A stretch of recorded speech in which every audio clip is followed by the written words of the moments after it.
Alright, quick. This is how you reset a password, passcode, whatever you want to call it, on a Swiss military carry-on.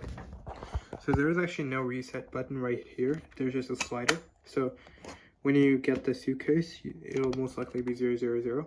If you forgot the password, it's fine. You just have to hold it like this and then keep swiping like this until you hear click.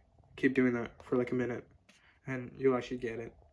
It's actually relatively easy to break these because these are TSA approved and TSA needs to go through them quickly. So that's why they're made like this. So default password is 000. To reset it, hold it like this in the slider position.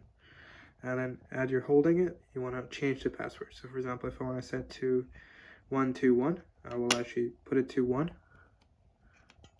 So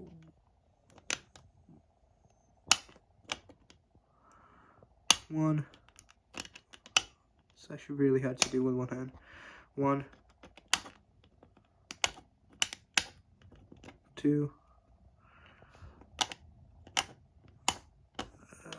We got it almost.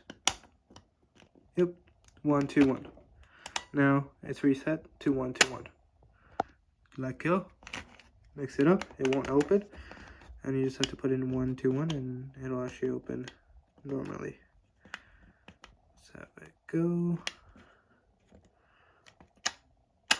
That's it. Pretty easy.